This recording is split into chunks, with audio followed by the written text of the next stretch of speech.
this meeting to order.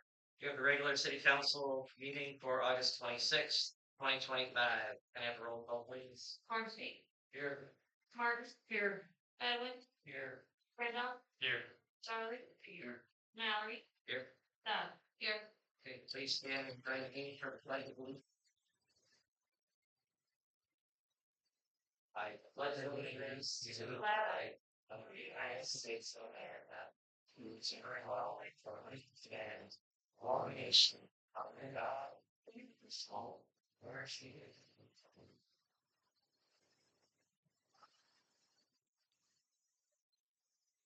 Started getting up. Richie has police promotions. Like everyone know? No? Thank you very much, Mayor. It's been a long time coming. We made these promotions in June 28th. So after Lieutenant White retired, we had some room for advancement. Had several candidates in the police department that took sergeant's exam about a year ago, and so there was an active list that we had. Becoming a leader in a police department is not an easy thing. I've always seen police work's easy. Leading the men and women that do police work can be a struggle. But I have two gentlemen here that I'd like to recognize today that took that step, that went through the process, and really are the future of our department. I truly believe, and they've been doing a fantastic job since they've been put in their new position. So, Sergeant Oger.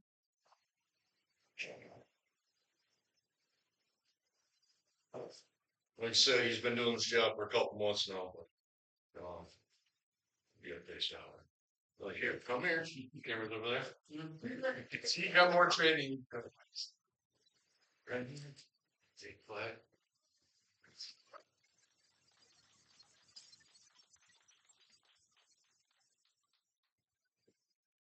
Right, sure. You were in it. Yeah, and the next promotion we made was to lieutenant, make that position that Lieutenant White vacated when he retired July 1st. And that's Lieutenant Dan Loader. Again, did a wonderful job for me as a sergeant and has taken this next step. And truly is my number two. And I have nothing to worry about when I'm not around as long as Dan is. So, Dan, come on up.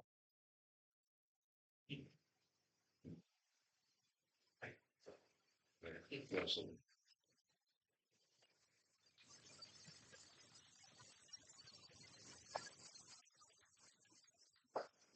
Guys. You guys can leave if you choose, but if you want to stay, you can stay. Oh. I didn't say you, Chief. Oh, I mean, Appreciate our guys too. thank you. Thank you. Thanks. Congratulations, guys. Okay, I will open public comments now. If you have a public comment, you please stand and say your name, and you have 3 minutes. Sure, thank you. I'm Jacob Skamashik. This is public comments for agenda items right now. And we'll have public comments for non-agenda items later. So if it's about an agenda item, right? Okay. Sure. Public comments for agenda items. Okay. I will close this portion, move on to approval of agenda and receive and file all communications. Make a motion to approve the agenda and receive and file all. Thank you. Second. Okay, I have a motion by Councilman Martin, second by Councilman Ormsby to approve the agenda and receive and file all communications. Any comments, questions? All in favor? Aye. Opposed? Motion passed. Number 6, approval of prior meeting minutes. We have the regular city council meeting minutes from August 26th, 2025. I just realized that today is August 26th. And these are the events. Wow. Okay, let's change that to the 12th. Yep. Okay, thank you. I'll make a motion to approve the prior meeting minutes of August 12th. I'll second. Okay, a motion by Councilman Martin, second by Councilwoman Darling to approve as stated. Any questions, comments? All in favor? Aye. Opposed? Motion passed. We have 6B, the closed session meeting minutes for August 12th, also 2025. I'll make a motion to approve the closed session meetings of August 12th. Do we have a second? I'll second. Okay, motion by Councilman Martin, second by Councilwoman Darling to approve closed session city council meeting minutes of August 12th, 2025. Questions? All in favor? Aye. Opposed? Motion passed. Okay, we have 7A, consideration of amendment to resolution 2025-18. This was for Dionysus at 225 North Main Street. I make that motion. So second. We have a motion by Councilman Ormsby, second by Councilwoman Dodd, to approve an amendment to resolution 2025-18 to approve an obsolete property rehabilitation exemption certificate application for Dionysus 2020 LLC at 225 North Main Street. Do you want to do a run through If you here? go to the second page of it, at the top, you'll see the statement says, whereas the application was approved for less than 12 years and shall not be extended in the future. It's standard language, it's supposed to be in there, and it was taken out because we had another one we did. The last one we did was for 12 years, and so since it was 12 years, you take that out. And so we didn't catch that, we sent it to the state, they came back and said, hey, you have to put it in there. I'm kind of confused on why they force you to put that in there because these can be amended. You can take something that's less than the 12 years and extend it. So I'm not sure why they want that wording in there.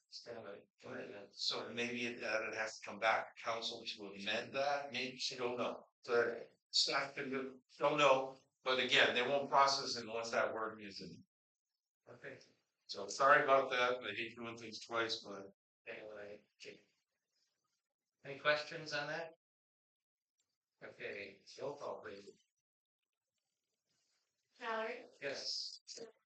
Yes. Darling, Yes. Edwin, Yes. Martin, Yes. Ormsby. Okay, motion passed. 7B, consideration of resolution 2025-20.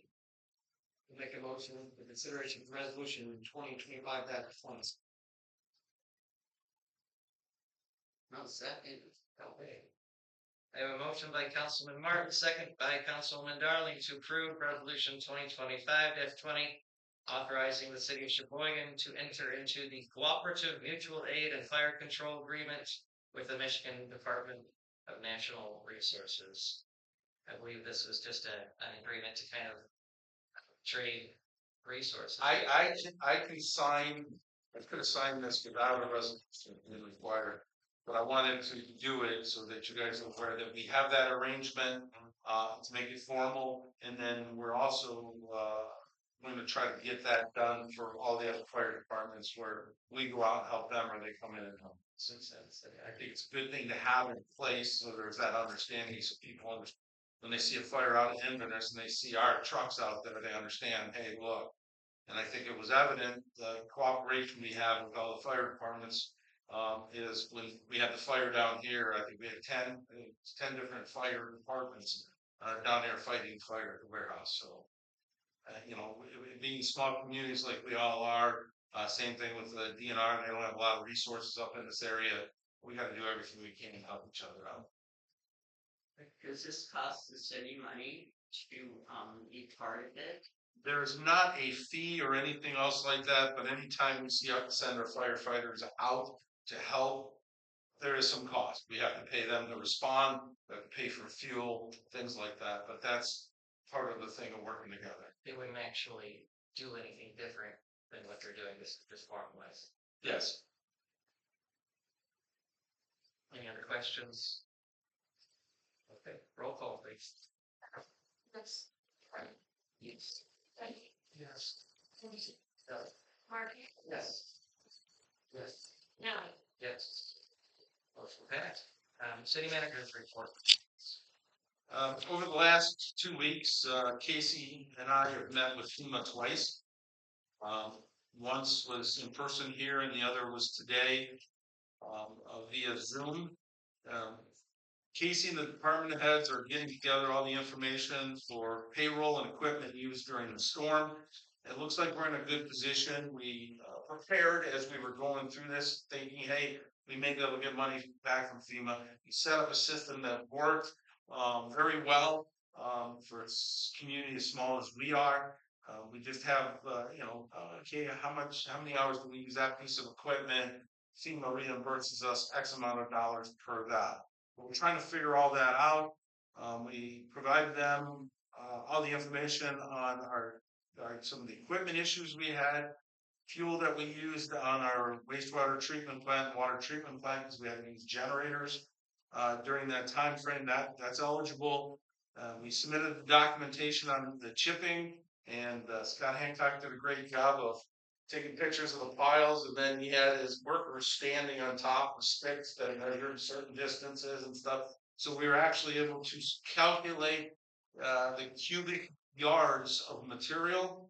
And I think the one down here that was over here on Huron Street was 20,000 cubic yards. The one over here at the rec center was about 7,000 cubic yards. So they're okay with that. We gave them those numbers. We sent them documentation that we had for that. We're still looking at a couple other things. For example, the last couple of weeks, we've been pulling brush out of ditches to open up things. That may be eligible. Also, us working on the Little Black River watershed to open up some of those dams and stuff, that may be eligible, but we're also chasing USDA money on that. So we can't get them from old pots. So, but we're running those things parallel. So if one doesn't work, we can go to the other or vice versa. So a lot of data gathering, a lot of reports to write, and anytime you're dealing with government. But overall, things are moving along smoothly. The staff at FEMA has been fantastic and extremely helpful. So I'll keep you up to date. We got a meeting Tuesday coming up again. So every Tuesday I got a meeting with FEMA that I got to prepare for, and they give us homework. They send us an email. You need to do this, and then Casey are like, okay, we got our marching orders for next week. So we'll be busy on that. Hopefully we can tie that up. I think we have full 60 days to outline all the projects in their system. If we spent the money, then we have to provide them the documentation. If we're in the process of spending, we need bids, we need quotes for things like that. So we have to take down quite a bit of trees that were damaged heavily. That trees are going to have to be removed. Then there's other ones that are substantially damaged that are going to need to be trimmed. So we have to put together documents to bid all that work out. So we got to be able to bid it out and then, get the numbers back and then say to FEMA, okay, we have a bid from XYZ tree company, here's the bid. We're awarding it to them, and then they'll add that in. So far, so good. I think initially we asked for right around $1 million. And, there's a few things that we had to throw out that weren't eligible. We had some damage to a couple of buildings, and that has to run through our insurance company first. So I think we're in a good position to gain back a good bit of our money. There is a 25% match. So if I ask for $1 million and they say, okay, Dan, we'll give you $1 million, they're only going to give us 750,000. We need to come up with 250. But you got to remember, I spent probably two something initially, anyways. Yeah. So I think we're in a good position to already met that lack of better term deductible. All right. Deer hunting, archery ordinance is done. I got it drafted up. We had MDNR review it. They really didn't have anything they wanted us to change, some suggestions, things to think about. So we're going to take those into consideration. We have forms completed, both for hunter registration and also property registration. The public notice is out. Staff has been getting ready to figure out how to set up a range to test the archers. Remember, people have to pass a test. They got to shoot 3 arrows in a 4-inch group at 30 yards. So we got that, and then we have a couple staff that are going to go out and walk the properties to determine if they're eligible or not. There was an article in the paper. There was some feedback, some positive, some negative. A lot of people weren't from here. They were just responding to the passion of, the deer and things like that. So So far, so good. I've been getting a lot of phone calls where people have thanked us for doing that. That will be on next council meeting's agenda, because we vote and then, we usually have 20 days before it takes place. And archery season starts October 1st. Last night, I attended a meeting for McLaren Hospital, their board and members of the community. The president of the hospital board, as well as the CEO of the hospital, was there. Can't go into great details, but a lot of exciting news coming from the hospital in the next couple weeks, months, even a year. So I think it'll be a good thing for the city. Definitely something that we should be proud of. And Dennis Hessling, who's the president of the board, is doing a fantastic job of advocating for our community over there in Haas community attends the meetings. So advertisement, people laugh because it actually spells out that we use the acronym CEO, but it's code enforcement officer. We have, I think, at least a dozen resumes that we're going to look over, and we're going to try to interview for that next week, so that we get that person in. Looks like everybody I looked at so far is going to need some sort of training to do that position. They have like some skills, this set. So yeah, it's going to involve some training. So hopefully we can get them in and start them on some basic things and kind of move them forward with their training while they're doing some basic elements of code enforcement, zoning, and things like that. Lincoln Street Bridge, as you can see, the inside of the bridge is completely painted, looks good. I want to let people know, people are, why aren't you doing the outside? Well, if we do the outside, we have to chip paint or paint the outside. That can go into the river. And if it goes in the river, then we got a little bit of problem with heating. So we're probably going to have to get some quotes on get the outside either stripped down and back to cement or painted. And we'll have to probably undertake that next summer. So we didn't forget about it. We just took care of the inside while we had a worker here that was actually very good at painting. He painted the crib light. He painted a lot of things at the park. He painted the ice rink and painted that bridge all this summer. So in 3 months, he did all that painting for us. And by the way, he wants to come back and work for us again next summer. So I'm pretty excited about that. Alleys, most of them have been somewhat patched and smoothed out. A couple of them need a second pass. Also, a few will have to be fixed next year with a grader. DPW, Parks and Rec, we had a joint meeting last week with all the employees in each of those departments. The meeting went well, a lot of great dialogue. We changed trash collection from DPW to Parks and Rec. And we did that to keep the DPW operators. They can operate heavy equipment and, the striping machines and things like that.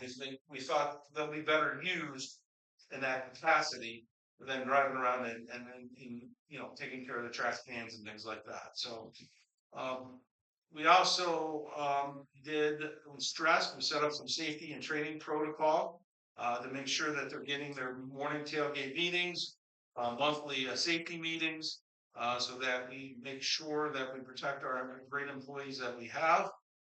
We also discussed equipment maintenance repair. When you get in equipment, there's certain things you do. When you get out of that, certain things you do. And we determined that sheets in those pieces of equipment are welcome. So when they get in, they know exactly, okay, yes, I did this, forgot to do that, go do it.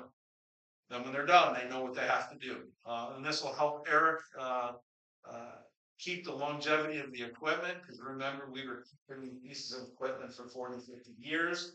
We just bought most of that new equipment, so we want it to last. We also developed a system to make sure that all employees are properly documenting on their time cards of what they're doing and what fund we charge it. Sometimes they could be doing 10 different things in a day, and each one of those 10 things is charged to a different fund. It could be DPW part of the time. They could be doing something for me. They could be doing something for the DEA. And so we're trying to keep an accurate cost and allocate their time in the funds where they're doing work out of. So I think that'll help us in budgeting in years to come to know, okay, where do we need more employees, or where, does this employee need to be trained in something different? So that's a good thing too. We're gonna have two of those a year. I'm also gonna do them with other departments, as we move forward. I also attended the fire department's meeting on Thursday night.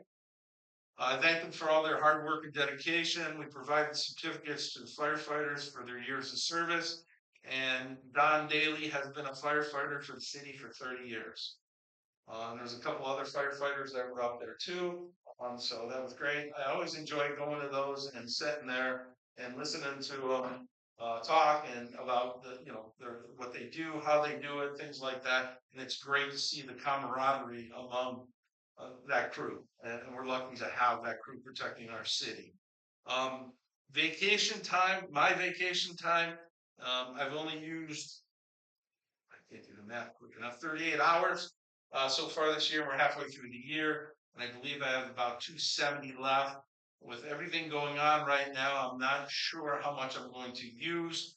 I just want to make you aware of that. Things are kind of crazy. I know Melissa's got a bunch of time to use. Casey, with the issues we have over on Riverside, with FEMA and things like that, it's not really conducive right now for us to take time off. So coming up in November and December, we have a council meeting Tuesday before Thanksgiving and Tuesday before Christmas. I'd like you guys to keep thinking that we can do away with those two meetings, if all possible, to save us from, when we have people off like that, it leaves, it's hard to get anything to put on the agenda and things like that, and get all the paperwork done and minutes and things like that. So just keep that in mind. And there's a couple days with Christmas being where it's at that we may have. I've done it in the past, and I've always informed you when I we'll close the office down, and everybody takes their vacation time for that day. We're not giving them an extra vacation day. They all take their vacation, so I'll inform you on which days we're going to do that. And also keep that in mind and get that out to the public. And that's something else I have. The Horowitz case, they did have a hearing yesterday, and if anybody's interested in what happened, I'd be happy to talk. If you stop by the office, give me a call. Thank you. Have you heard that we were denied FEMA money from the federal government? I read that somewhere. Oh, never heard that. 9 and 10 News had it, I'm sorry. Pardon? 9 and 10 News has it. Yeah, that Who was denied? Michigan, For the ice storm, FEMA. because of the ice storm, and the governor is trying to see why we were denied and to bring that money back into Michigan. No, I find that hard to believe since I had a phone call with FEMA staff today about reimbursement and what we need to do. So I'm not sure where they got that, or is it a certain type of FEMA money? I don't know. I'll have to look into it. This morning at the county commissioners, they mentioned that the governor and not the governor, the FEMA wasn't allowing emergency funds to go to private individuals nor businesses.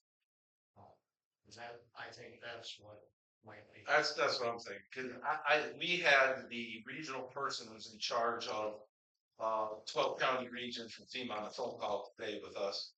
And we had our person, our case manager on the phone with us. And we had the person from Michigan State Highway Patrol that coordinates it for the entire state. So I don't think they would have wasted their time talking.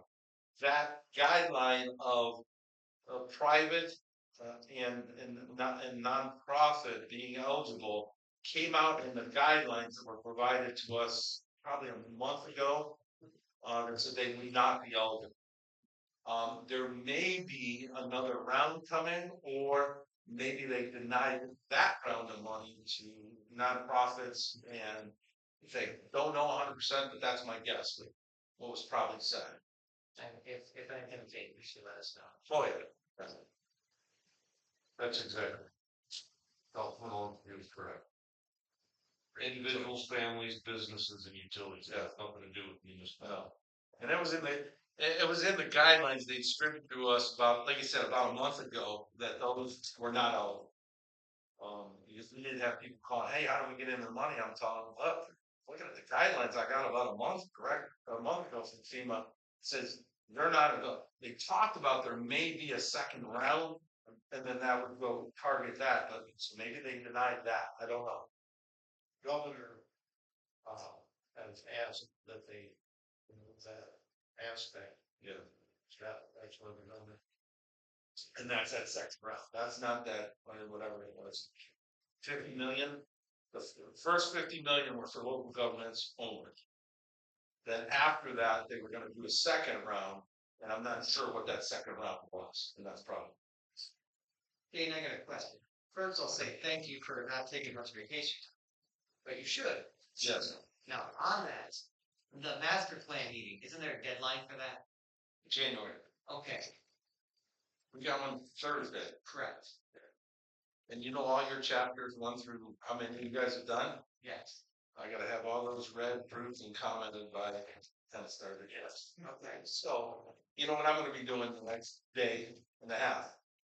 So, but read, if you go over, make sure you read those, and then she gave you a table of all the uses. We gotta have that ready.